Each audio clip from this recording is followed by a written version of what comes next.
If black people were so powerful, how did the Europeans conquer us? That's actually a good question.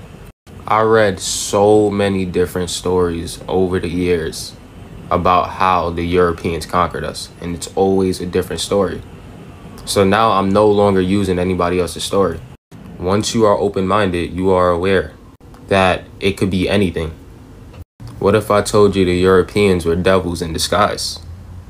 Because you got to remember that Africans showed the Europeans how to live life correctly. So if we're far more advanced than the Europeans, and we've been on this planet far longer than the Europeans, how did they find a way to conquer us? See what I'm saying? Now, what I'm about to say is not a fact. It's just me using my own common sense. That's all it is. You could call me crazy. You could call me whatever you want. But I honestly believe it's a possibility it played out this way. If you go back into history, for like example, the Moors, there was a point in time Europeans didn't know how to shower.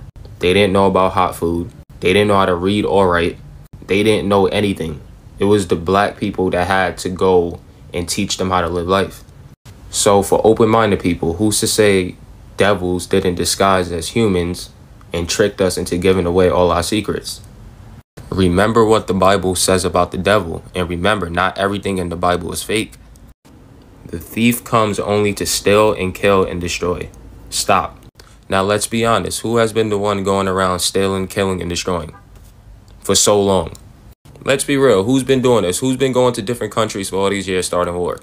Who's been going to different countries to steal their oil and other resources? Let's be real. So the devil is being described as somebody we all know. You see those pyramids in Egypt? That's the work of a god. God had to have been walking on this planet once upon a time. Gods. You could call it demonic or whatever you want, but based off what I see, gods were on this planet once upon a time. As well as Mali, as well as Sudan. We were kings and queens all over Africa in ancient times. All over Africa. So how did people that even know how to wipe their own ass correctly come and conquer us? I believe devils came to us looking for help, pretending like they were in desperate needs, and when we gave away all our secrets, they turned against us. Maybe we wasn't supposed to give away what we knew to the Europeans. These Europeans could tell you whatever you want. Black people, you are the chosen Jews of God. But like I said, it's all about being open-minded. People like this, oh, if you're gods, how did you get conquered? Oh, if black people are so tough, how did you get conquered? Closed-minded people might think you're crazy. But closed-minded people are also not thinking that this could be a possibility, that we're actually battling devils. Like I said, this is not a fact, but at least I'm putting the time to think about what happened. I'm running out of time. Follow for more. Good morning, good evening, and good afternoon, Africa. So yesterday, I don't know when your yesterday will be my yesterday, but yesterday I did a video. I was talking about black people experience in the United Arab Emirates and how black people have long been abused by those, the emirs. The emirs are people from Dubai. They have abused Africans. They call them to go and work there, and once they reach there, they pass through a lot of abuse, a lot of harassment. Many of these things are not shown by the Western media.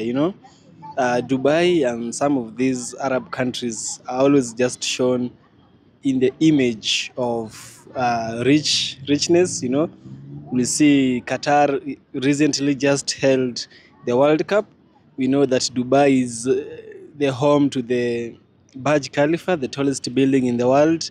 We also know the Palm Island in Dubai. But little is told about black people experience in Dubai. Also, if you follow my channel, you must have realized that I was also speaking about uh, Onija Robinson. The Onija Robinson is that lady, the black lady in Pakistan. Yeah, I think she had some mental instability, I can call it so, and but she was not someone who was. She wasn't cruel. She wasn't rude. Some might think they are rude though, but one thing people know is that she was lovable. Yeah.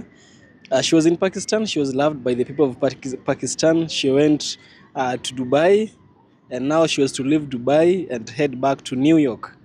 but that never happened. She stayed in Dubai, and not everyone knows her whereabouts. We are just told that she was, she was arrested allegedly because of some of the things she was doing in Pakistan, the demands, speaking how she likes.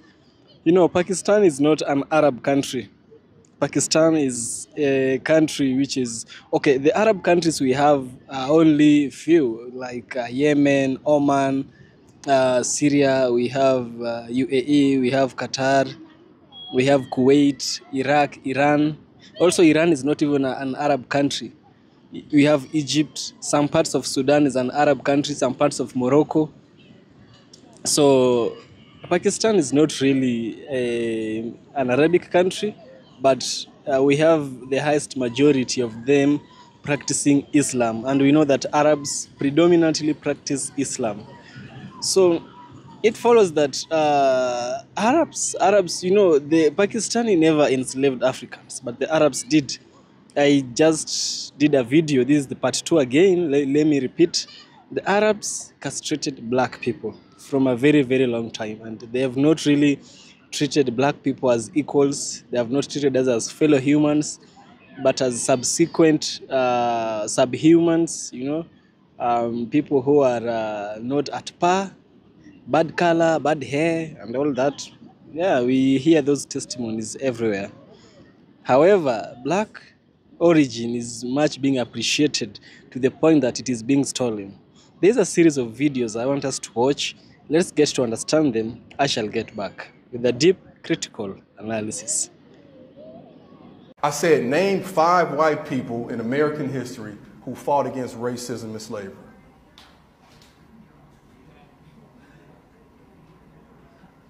And I want y'all to think about that, because have there been 5 people? Yes. Way more than 5. Thousands. And I would ask you as a follow-up question, why can't you name them then?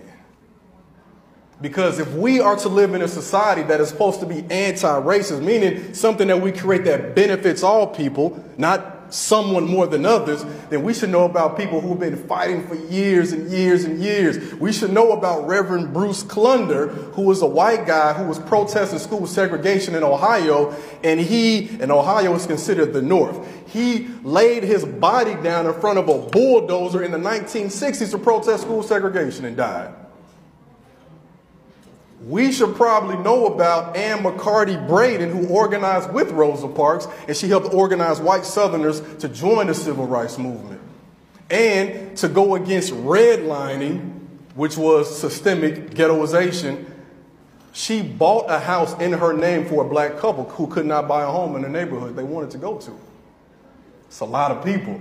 Reverend James Reeb, who marched with Dr. King. We don't often talk about John Brown, is probably the most infamous one. But even beyond him, there are so many other folks, even during the period of enslavement. What that means is we can never say they were a product of their time. Not necessarily. They were a product of peer pressure. Think about it that way. Because we know deep down inside when something is right or wrong. General Lee in the Confederate Army, he has a descendant, Robert E. Lee. He has a descendant right now who's a pastor, white guy, who's anti-racist. Was that an easy thing to do? No, because he got kicked out of his church congregation because of that. But it was a bold thing to do. So when we talk about miseducation, it ain't just like, dang, black people, y'all ain't learning your history. White folks, y'all not learning your history. I don't understand. I don't understand. I don't understand. I mean, I don't understand. Like, seriously, how is it that you will get into an European museum and all that is in there is like 90% of African arts, idols, artifacts? Like, I want to see your own arts, but rather what I end up seeing is literally artifacts, idols, and arts that I can't even find in my own mother or father's land. But they are mine. They are Africans, but I can't find them in my own land. Has anyone not asked you people, did you steal it? No. Did you steal those things? Because there is no way possible my people will be so stupid to give you these arts, these artifacts, these idols for you to keep in your museum.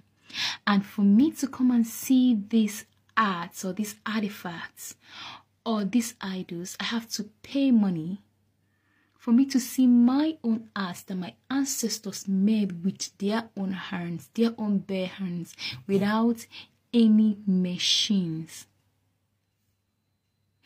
I don't understand.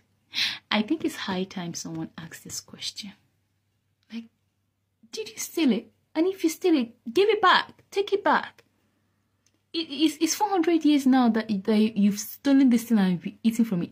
Take it back.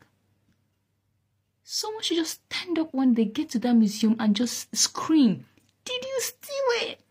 If you stole it, take it back. It's just quite overdue. This is not a white Arab. This is not a white Arab civilization. This is an ancient African civilization. These are the people of Kemet. They are black people with curly hair. The Kemites were unanimously described by the Romans who saw them, the Greeks who saw them. This is a first-hand historical proof source, as black with curly hair. The European Egyptologists unanimously agreed that these were black Africans, but later changed the narrative to suit their colonial agenda. Why do you look like the way you look today? Because first the Assyrians invaded my ancestors, then the Greeks came, then the Romans, then the Arabs, then the Turks. All the greedy people wanted to claim this ancient African culture. But till this day, you people still don't understand what the Ankh means. I had not seen a black person. I didn't know what it was to be black. As far as I was concerned, I was white, and there was nothing different between myself and the whites. I didn't see a difference. It was the whites who saw the difference. Yeah. You know what I'm saying? You're just human. Yeah, I'm just human. And I remember the first time I ever went to Nigeria. I went to Nigeria, got there off the plane. Yeah. I was, whoa! What am I seeing here? There's so many black people. What? There's a problem here. Wrong stop, guys. Wrong place. Everyone's black. Are we all right? Well, I've heard that they smell because everybody in Norwich tells me they smell. That. Yeah. And everybody That's tells crazy, me. because where did they even get that from? Bro. They've never seen or been around. Where did You know they what I'm get saying? that? Right. So these were the shocks, and I'm thinking, whoa, this is too much. Everywhere I go, I see these black people. Yeah. This is quite uncomfortable for me. As And a I'm black talking man. as a black man. That's interesting. I had to get used to it because I hadn't seen it before. Here is why a group of African Americans want the Benin bronzes to stay in the US. Some descendants of African slaves in America have filed a lawsuit to stop the return of some Benin bronzes to Nigeria from Washington, D.C. They claim that these bronzes are also part of their heritage, and returning them will deny them the opportunity of connecting with their culture and their history. David Edebiri, a cabinet member of the current king of Benin in Edo State, Nigeria, laughed for 15 seconds straight before saying that this is a very interesting argument. There are arguments surrounding this lawsuit. So what do you think about this? Should they be returned or should they not be returned? Remember to follow OK Africa.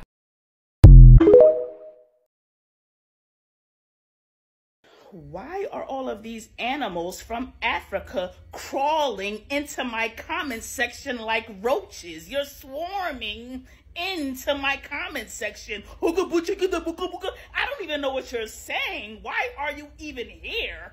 And why does it make you so angry that I'm telling you that we're not coming to Africa? Do y'all need us that bad? Y'all need what we have that bad that it makes you angry that I'm telling you that I want you to stay away from us?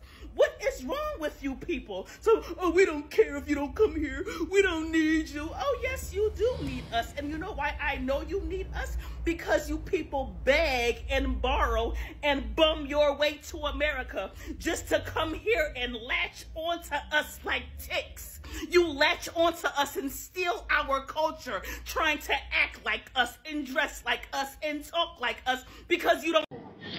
Now, after watching this video, I want you to sit back and think for yourself. Just think independently. You know, it is believed that Africa is the cradle of humankind. You know, Africa is the cradle of all humans, and scientific evidence points to Africa.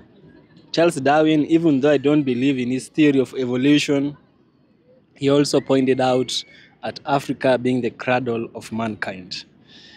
There is a problem I'm having, you know. It is believed that also in the past, before I tell you my problem, it is also believed that in the past, the land masses were one huge landmass called the Pangaea. And Pangaea, this huge landmass, was surrounded by a huge water body. The water body was called Panthalassa. So Pangaea and Panthalassa were the first ocean and the first landmass. So many things happened, many years passed, and Earth experienced what we call tectonic drifts. Tectonic drifts is why you see the continents having that shape they have. That's why you see that Africa can fit, or rather South America can fit into the western coastline of Africa.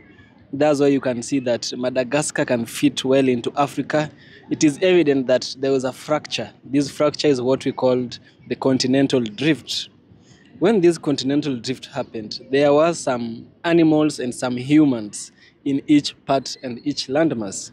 So when it happened, some animals were separated from one another. Some went east, some went north, some went south, some went west. You understand? Now, sit back and think about it. The reason why we have different races is because of the different skin tones. Oh, okay, the skin tones, of course, brings about the races. It's because of the climatic condition and the tectonic drifts. But why is it that people are so cruel to the original human being? They say that east or west, home is the best. If I were a different race from myself, I would love to know about these people whom people say we come from them. It is believed that Africans are closest to the original human beings. Yep, person like me, person like you are the closest to a human being, which is something which we should be proud about. You know, we have a very rich history. We have a very diverse culture. We have everything. We had everything: the best education, the best technology, the best mathematics, the best medicine. All that, we had it all planned. You know, otherwise, who made those pyramids? We have some people who are saying that it was some giants who lived in the past and they were washed away during the Noah's flood. Might be true, might not be true, but one thing cannot be changed. The pyramids are found in Africa. You know, it means that they were built with people who lived here in Africa, not in Europe, not in Australia, not in South America, and also not in North America, but here in the continent of Africa. So our culture was eroded with time. It was eroded when we invited the settlers, when we invited those people who call themselves the missionaries, when we invited the explorers, when we invited all these people because of the spirit of Ubuntu. They brought about the separation.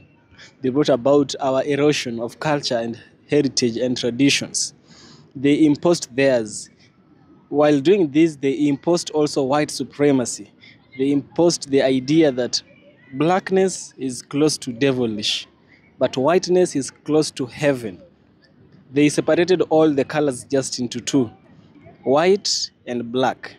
Black was bad, white was good. And so they made us think that if you are close to looking like them, you are better. But one thing which I hold to be so much hypocritical is, if you know something is bad, you always try and walk away from it, right?